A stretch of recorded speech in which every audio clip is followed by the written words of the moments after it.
Hello everyone, I am Dr. Aanchal Makhija and welcome back to Relationship Decoded. In our last episode, we talked about different stages of a relationship from attraction, honeymoon phase, conflict, stability, and mature love. But today, we are going to look at something fascinating. Tell me, have you ever been in a relationship where there was a lot of attraction but very little emotional connection? Or maybe you felt extremely close to someone, but there was no real romantic chemistry. Or perhaps two people were together for years, but somewhere along the way, the relationship started feeling more like an obligation than a connection. So there is a question: is love just one thing? Psychologist Robert Sternberg proposed something very interesting, that is triangular theory of love, and this is exactly I'm going to share with all of you. Be there with me, stay till, and you will be able to decode this triangle in a beautiful manner. Every relationship, different kinds of relationship, is on three things coming together, which is intimacy, passion, and commitment. When I say intimacy, it means I feel safe with you, and no intimacy. And no, the intimacy does not only mean physical closeness. Psychological intimacy is about feeling emotionally connected, feeling of I can be vulnerable with you, you know me, and I don't feel judged. I can tell you what's really going on inside my head. You don't necessarily need to fix your partner or everything, but sometimes it is just being with them, sit beside them and say, I understand, I'm there. That's intimacy. It's emotional safety, it's friendship. It's knowing that your partner sees the real you, just the real version of you that present to the world. But here's the interesting part: you can have intimacy without passion too. Yes, two people can deeply care about each other, understand each other, and feel completely safe with each other, but there can be no romantic spark. That's one side of the triangle. Second side of the triangle is passion. I just can't stop thinking about you. That is most of the Gen Z's initial phase of the relationship. They think about it. That's the exciting part, right? That's the exciting part. Attraction, desire, chemistry, butterflies, the urge to be constantly around someone. You know that phase where your phone lights up with their name and suddenly your mood improves. That's passion. Intensity is not always intimacy. Sometimes here we get confused, right? Someone who makes our heart thump up, race up and go, and without make our heart feel safe. You can definitely have incredible chemistry with someone, but still be completely incompatible.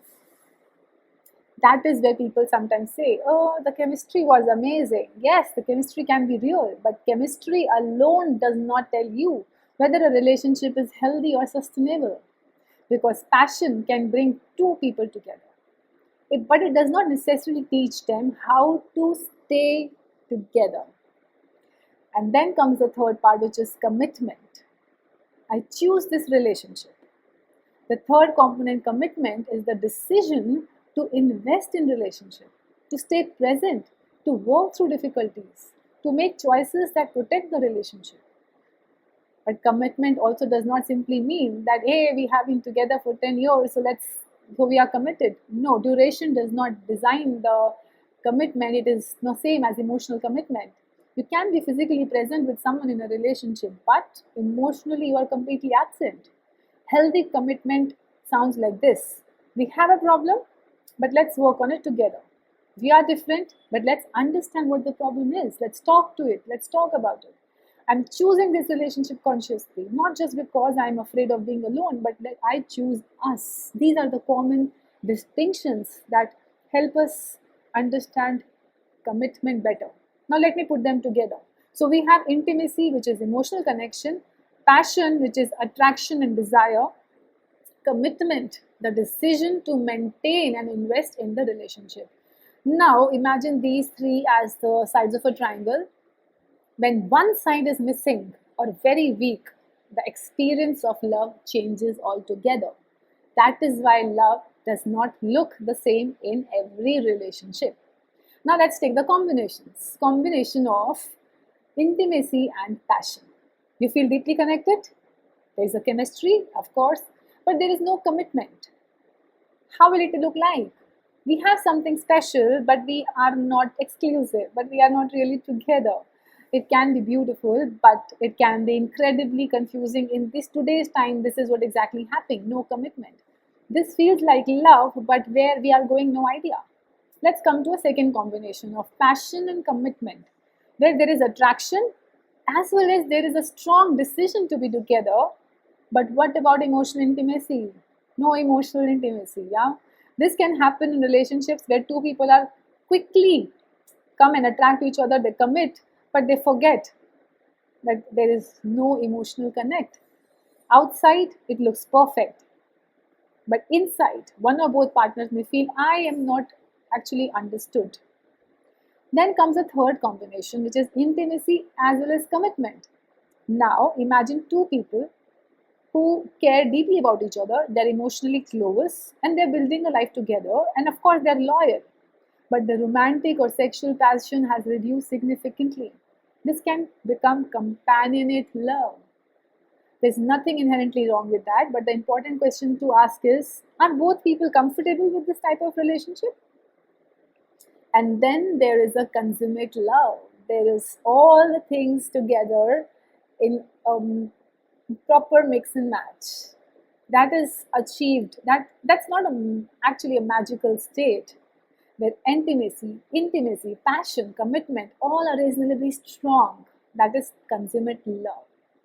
Relationship fluctuates, passion changes, life circumstances changes, people change. But there may be periods where intimacy is stronger than passion.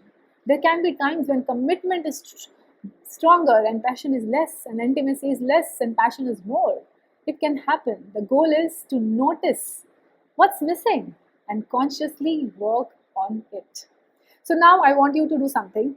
Pick a piece of paper, draw a triangle, label the three sides intimacy, passion, and commitment, and now rate each one of the things from 1 to 10 for you. Don't rate what you wish it was or it is, rate what it actually feels like today. For intimacy, ask, do I feel emotionally safe and understood? For passion, ask, do I still experience attraction, desire, and romantic attraction or connection? And for commitment, check, are we both actively choosing and investing in our relationship? Now look at your triangle. Which side is the strongest and which sides need a lot of attention? Don't worry, if you're single, you can still do this activity. Instead of rating your current relationship, think about your last relationship, and at the same time you can manifest your future relationship asking these questions. Was there passion without intimacy? Or without intimacy without commitment? Or commitment without passion? One last thought, let me share. I want you to remember something from this today's episode. Don't confuse chemistry with compatibility, and don't confuse calmness with lack of love. A healthy relationship isn't necessarily one where you constantly feel butterflies. It is where you experience connection, attraction, and conscious choice. And sometimes, when one of these sides become weak, the answer isn't immediately, we should break up. Sometimes the answer is, let's understand what's missing. Because relationships don't become stronger simply because two people love each other. It becomes stronger when two people understand how to love each other better. How can I give more? If you really like this channel, please share it with your friends who are in a relationship. Subscribe to this channel for more such videos. I'm Dr. Aanchal Makhija, and this is Relationship Decoded. In the next episode, we are going to talk about something that happens in almost every relationships. The mistakes we keep repeating and why we keep repeating them even when we know better. Until then, take care of yourself, your mind, and your relationships. See you in the next episode.